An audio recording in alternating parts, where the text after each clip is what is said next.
You're listening to Press This, a WordPress community podcast on WMR. Each week, we spotlight members of the WordPress community. I'm your host, Doc Pop, and I support the WordPress community through my role at WP Engine and my contributions over on torquemag.io, where you can find our live streams and podcasts similar to this. You can subscribe to Press This on Red Circle, iTunes, Spotify, or wherever you listen to podcasts. You can also download episodes directly from WMR.fm. Have you ever wondered how you can stand out in the competitive world of WordPress development? What if WordPress certification was a way to help you stand out as a developer? On today's episode of Press This, we're excited to dive into the topic of certification with Talisha Lewallen, the founder of CertifyWP and WPConnects. Through her work at WPConnects, Talisha has been helping military veterans find new careers within the WordPress industry. And also through her work, Talisha has seen firsthand that there is a need for credentialing within WordPress. Talisha, welcome to the show. I'm excited to have you here. Can you start us off by telling us your WordPress origin story? Yes, and I'm also excited to be here today. Thank you for having me.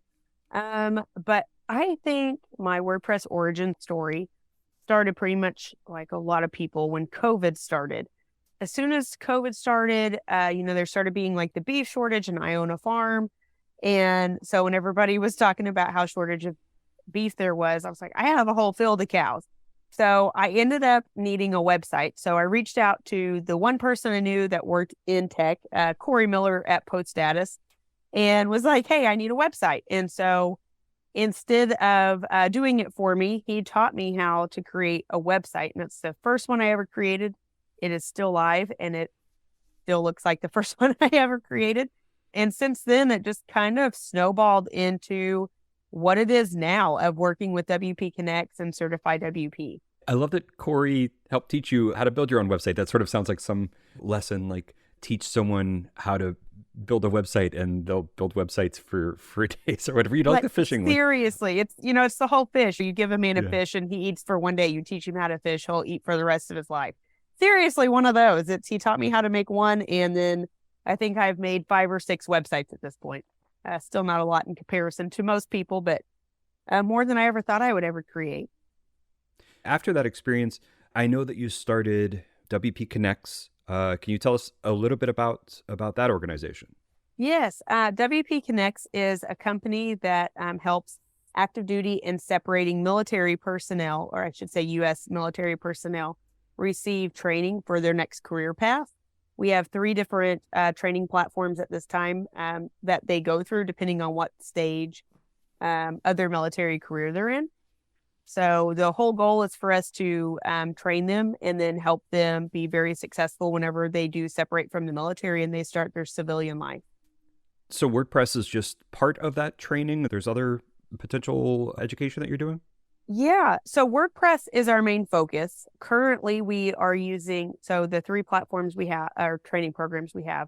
The first one is called the Credentialing Assistance Program. That program is for active duty or like reserve or National Guard members. They get a stipend to use for education every year, and they could take a credentialing assistance program. So currently, we are using the Web Foundation Associates credential through CIW.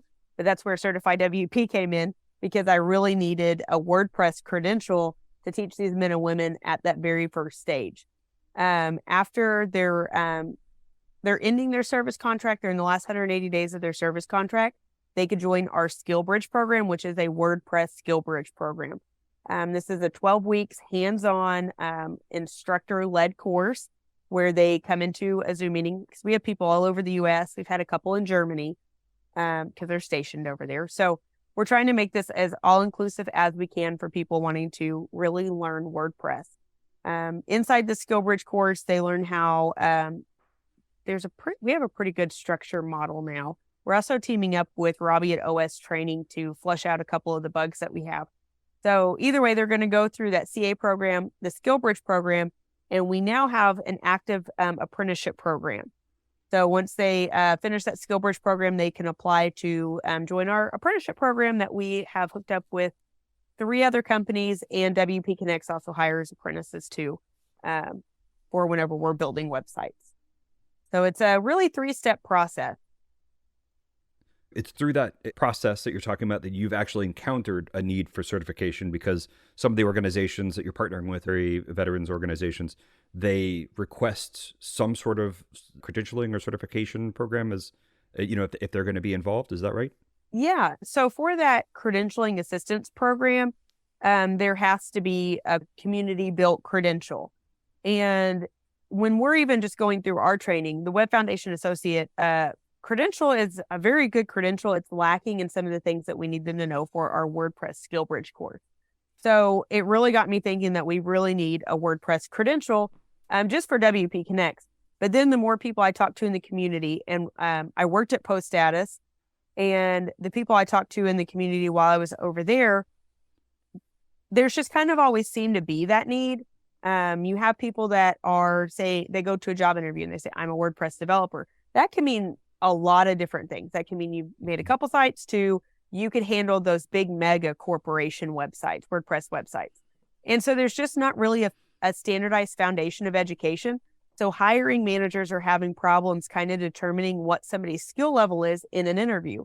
And likewise, with all the contract jobs and freelance jobs, people are, there's that struggle of, I can do this if somebody will just give me the shot, or here's my portfolio. But just saying that you're a developer, there's just not that standardized level of education for people to be like, oh, okay, this is exactly what you know, and we can build from there. So that's where it was really turned into, okay, so I not only need it for WPConnects to train our military personnel to help them get to this next stage in their personal careers, but also just in the WordPress space in general. And so that's kind of where the start of Certified WP came from. Yeah, I think that's really interesting. It probably goes beyond the organizations you're working with. I'm sure that working with governments, local governments or federal governments, I'm sure that oftentimes there's some sort of credentialing requirement that's not quite there yet, like something that some website builder might need to have that doesn't really exist in the WordPress space, but it might exist in other things. Or in higher education, there could be these sorts of credentialing things. So this has actually been a topic that's come up since the first WordCamp I went to, which was WordCamp San Francisco, I think in 2012 or 2013. And it's been a hot topic for some reason. I would assume part of that reason is that developers don't think that WordPress.org should be, in charge of this. Is that what this comes down to, or what is the tension that has been around in the past? I've heard various different things. So whenever I first brought it up, I had some people be like, "Oh no, stay away from that. You don't want to touch it. Nobody wants a credential, or that's just almost like a political situation type thing." Mm-hmm. And then I heard other people say, "No, yes, we absolutely need this." And so me being me, I don't just take a no. I'm like, well, what has been the pushback? Let's see if we can't figure this out. And some people, it was that I've heard is who should be the one to hold this credential? Who should be the one to do it? And I even heard people say maybe hosting companies should be the one to have the credentialing license, or the agencies, or who should really just be the one to create this. And then the other side of it, we've heard gatekeeping, like, oh, you're just wanting to gatekeep. Mm-hmm. This is, because when you hear credential, and I talked to previous podcasts about the difference between certification and credentials. And with credentials, there is a cost. And it can be pretty extensive on some credentials. And so I could see where that came from. And so we had meetings with the Certified WP board of directors and our advisory board. And this is something that we want to be able to keep the costs down on and being able to offer just where everybody can take it. We don't want to gatekeep. We want this. It only benefits the community if everybody is able to have access to it. Mm-hmm. So that's where Certified WP became a foundation. So we are now a nonprofit, the Certified WP Foundation, I guess. And this nonprofit is able to hold sponsorships and memberships to where the price can be cut down, and just really trying to benefit the mass. But as to historically what's just been that pushback, I think it just depends on the person and what their thoughts are of an actual credential. The few people that have came to me and said, hey, I don't agree with what you're doing, and here's why. And we've had an open conversation of where Certified WP came from, our goals, what we're doing, and how we're planning to accomplish that. They've actually went and signed our endorsement form. So it's one of those that I understand where they're coming from, and we are trying everything in our power. We're not going to make everybody happy, but we are trying everything just to benefit the community as a whole and just really be helpful the most and best way that we can. I think that's a good spot for us to take a quick break. We're talking to Talisha Lewallen, the founder of WPConnects and CertifyWP. When we come back, we're going to talk about the kind of nitty gritty about how this credentialing process will work and the benefits that could come from that. So stay tuned. You're listening to Press This. Time to plug into a commercial break. Stay tuned for more Press This in just a moment. You're listening to Press This, a WordPress community podcast on WMR. I'm your host, Doc Pop. And today we're talking about credentialing and certifications in the WordPress ecosystem. We've talked about kind of like the history of what is happening with CertifyWP with our guest, Talisha Lewallen, the founder of CertifyWP. And now we're going to talk about like what's the future. So we talked about how we got to a need for credentialing in WordPress. I want to talk about the way that people like the testing that'll go into that and all that stuff. I guess the first thing to talk about though is I know there's a difference between credentialing and certification. And Talisha, I can't make this stick. Can you help explain the difference between the two? Yes, a certification is generally anybody can make it. There doesn't have to be continuing education tied to it. It's literally I took a class or a course and now I have this certificate. And I never have to redo it. I never have to update my knowledge or just do that continuing education hours. So then 10 years down the road, you could still go to an interview and say, hey, I did this credential or I have this certificate. I got my certification, but technology has changed in the last 10 years, but they can still have it. To me, that's the downside of having a certification. Having a credential, it has to be some form of community built and maintained. There also has to be continuing education hours and recertification of that credentialing license. Our board decided that it would be every 3 years, the exam would have to be retaken. And it's updated every year with the new information that's coming out or if anything changes. That way it keeps everybody's education level at the same point. And you're continuing learning. Everything in tech changes, even if it's a minute change to a large change. But it's also a group of people that's coming together. So it's not just, me, myself, and I over here saying this is what I think everybody should know. It's a group of community, what I would probably call leaders, in our case, or influential people that are determining really what we should have or what is important to keep in these credentials. So really it just comes down to the difference is one, you recertify every couple of years and maintain your knowledge. The other one is just a class. Sometimes you don't even have to take a test to state that you know what you're taught or, know that you learned the material. You just took the course. So that is the main difference between the two. So what is the education process like for the credentialing that y'all do? What is the education process like for that? And what is the testing process going to look like for that? So we are building a course to go with the exam. Our course does not have to be the course you take. There could be other courses. I know that Robbie at OS Training, I believe, is making like a beginner WordPress course.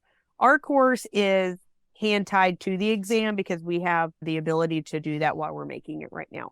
But you don't have to take the course to take the exam. So if you've been in WordPress for years and you just want to, one, support the community by obtaining this credential and just having that on your records and being able to tell employers that you have done this, you could go take the test at any time or take the exam. So there is a course tied to it. We are trying to hit almost all the level or all the different types of teaching and learning and ways people learn. The holdup we have right now on it is the video. We're trying to create a video side to go with the script and PowerPoint. So we don't want to just give somebody a PDF and say, here, go read this. And now you know what you need to know. So we're doing the video. There will be the reading version if people learn better by reading like I do. Then there's also going to be like the hands-on portion to where it tells you how to do stuff and you can work along beside the instructor or the video that's playing. For the exam, there's 3 levels to obtain the credential. The credential has been titled the WordPress Design and Management or Management Design Credential. And there's 3 levels. There's the beginning, intermediate, and then expert. So you take all 3 levels of the course or exam, and then you're able to obtain your credential. So for the first 2 levels of the exam, it is just, question and answer type of things. For the top level, there's going to be that question and answer, but we're also planning on putting in a capstone somehow to where somebody has to actually build the website. And so we'll have domains and we'll have this space for people to go through and really do that capstone project. So then it's not just, yes, I can answer a question, but it's yes, I've actually completed this and I know how to do what I just learned. So it's really having that practical application that I think I might have been the biggest one pushing that. So then it's not just question and answers. It's legitimately a practical application to show that you know the knowledge, you have the knowledge and you're able to do that. And that's been a pretty big selling point for a couple of people that I've talked with that weren't 100% down for the credential, just because they're like, well, anybody could take a test, but that doesn't mean they could do it. And I'm like, exactly, which is why I want this, practical application side of that top tier exam. So when we're talking about knowing how to do it, is there going to be a credential for like web design in WordPress, or is it going to be just one, like you are certified in WordPress core, go out and do your thing? Mm-hmm. So the original thought was we were just going to have one. And then after the advisory committee met, I think it was really the first time, we realized very quickly that one was not going to cover it. There's front end, there's back end, then there's, security, and then there's, this side of it. So the first 2 that we are looking at building is the front end, which is this website, WordPress management design credential. That's going to be the front end of WordPress. Then we're going to create a developer course, name pending, and it's going to be the back end side. And so the board decided that you need to be able to pass the front end credential to be able to take the back end credentialing license. And that's just because through some conversations with companies and even things that the advisory board has dealt with personally and professionally, it's hard to be able to become a back end expert if you don't know what it looks like on the front end and how to help your customers on that side. So there are going to be different credentials that you can take from CertifyWP, but the main 2, I would say foundational courses are going to be that front end and back end credential. This is just focused on WordPress core. There's not a WooCommerce credential in the works, correct? Right. At least not, not right now. We have tried very, very hard to stick with WordPress core, which has kind of caused its own set of difficulties because there's plugins that are very helpful, but we don't want to call any one of those out. We are strictly sticking to the core. So that has, it's been an interesting challenge, especially for somebody like me that doesn't have that side of experience. So that's why I'm not on the advisory board. I get to set in and take notes and really just help us push forward with the credentialing. But yeah, it's, maybe eventually we might have like the plugin extensions or a credential over WooCommerce. I feel like that's a beast all on its own. Mm-hmm. Yeah. And, it kind of comes back to a thing you were talking about earlier, where in the discussion of credentialing, there's been shouldwordpress.org, along with like their learn.wordpress and everything else. Should they have credentialing there? Or should this be something that private companies, and for some reason, hosts usually are kind of mentioned as the people who might be, like GoDaddy credentials or, WP Engine or automatic credentials versus official WordPress.org.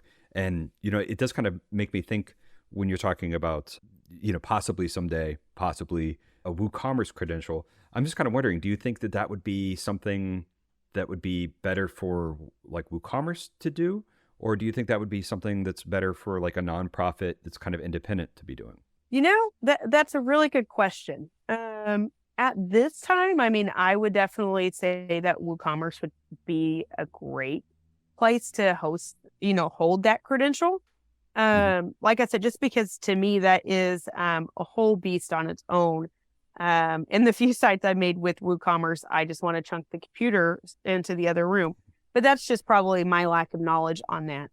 But should they hold it versus, a nonprofit or a separate entity? I don't know. That's the question we get is, why us? Why is this third party company holding this credential? And why are we the ones building it? And I always say, why not us? why not a third-party company? We're able to look at things a little bit more objectively. I wouldn't say that WordPress.org or anybody is not looking at it objectively, and I don't mean it's that way at all. But we're just able to remain objective a little bit more. You know what I'm talking about?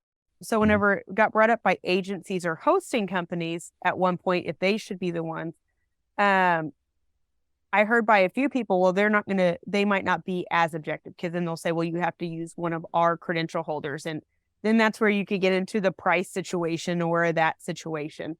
And with us, we are legitimately just trying to help the best of community. And, I think WordPress.org is too. But why us? I mean, it's just, again, it's a why not us. We put together a strong board of community members.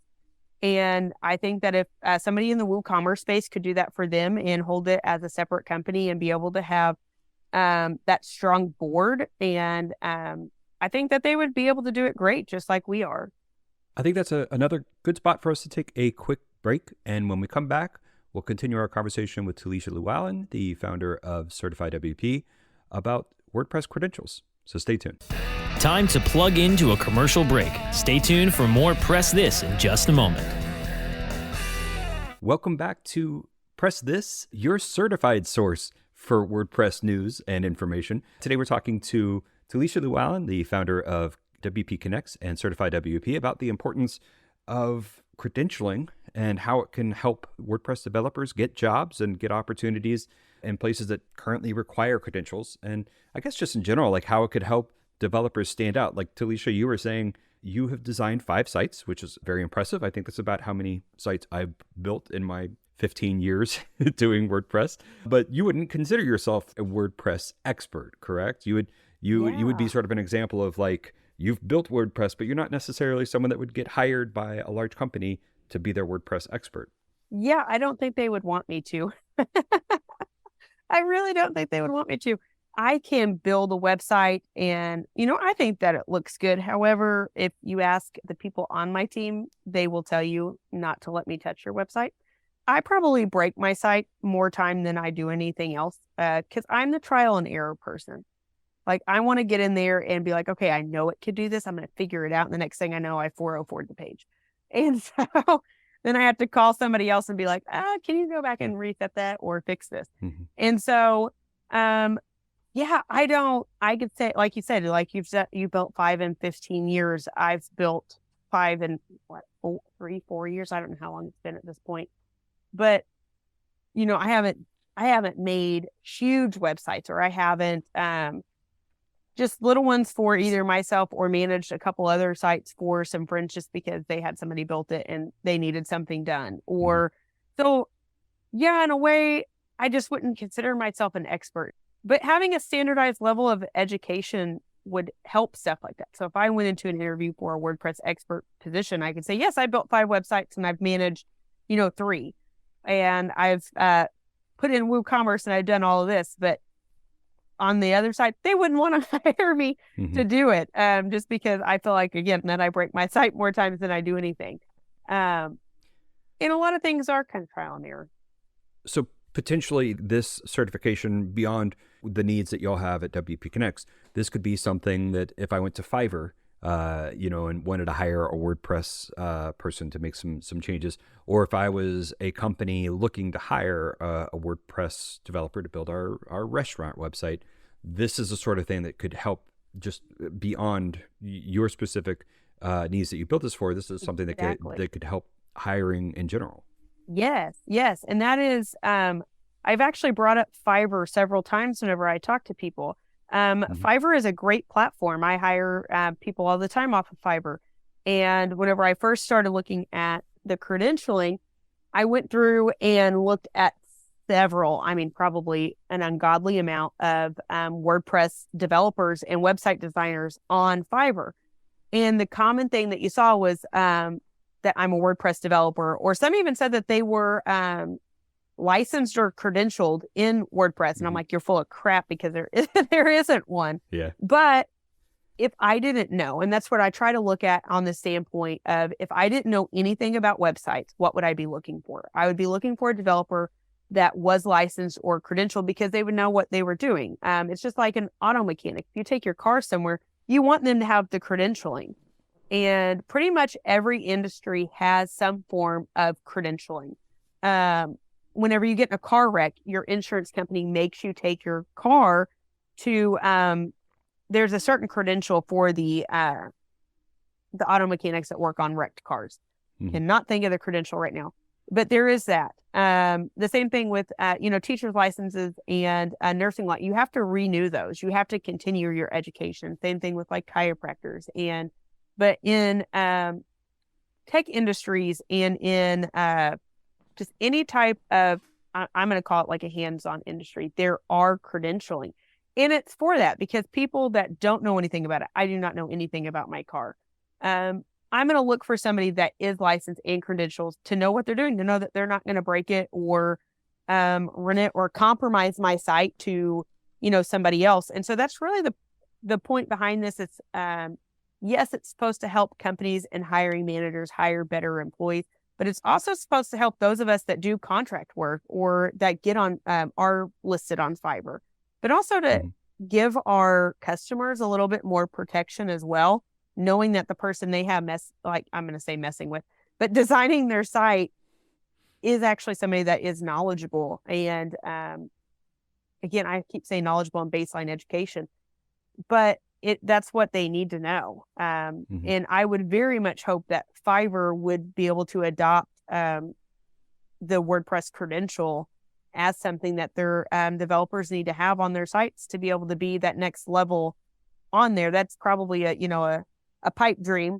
but I do hope it's there to give people customer protection as well as helping other people get a job and be able to say that, yes, I can do this because I have been trained. Well, Talisha, I appreciate your time today. I know that as part of the process that y'all are currently still rolling out the credentialing process, I know it's going to come out probably in the next month, it sounds like. There's also the letter that you're asking folks to sign. Can you quickly tell us about that? And then we'll wrap up. Yes. The endorsement letter on our website is for the main purpose for that letter is to show that there is a need in the community for the credential. So this need can be from companies saying that, yes, I will more than likely hire somebody that has this credential, or it could be individuals just saying, yes, I do find a need in our community for a credential. And the whole purpose behind it is for us to be able to send this credential off to the DoD. And this is where it's been kind of getting a little murky with people. And everybody's like, oh, this is only for the military. No, this credential is for every single person in the community. The DoD comes in for WPConnects. So for us to be able to train that the WordPress credential to our military personnel, it has to be approved through the DoD. So these credentialing letters of endorsement help us be able to get it approved through the DoD to train our armed forces. Well, I think that's awesome. I filled out my letter and I encourage listeners to do the same. If people want to follow along, you were suggesting to follow on Twitter at certify_WP.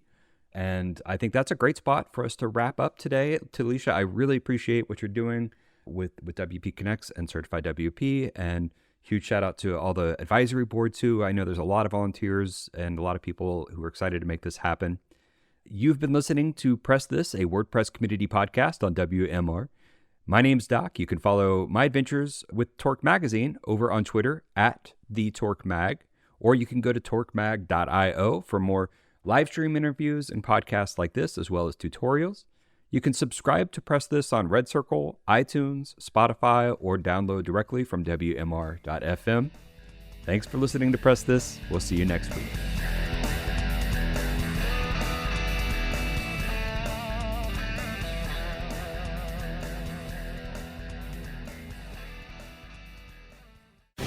The opinions expressed on this program are those of the guests and hosts and do not necessarily reflect those of WebmasterRadio.fm's management or sponsors. Any rebroadcast or redistribution without authorized consent of WebmasterRadio.fm is prohibited.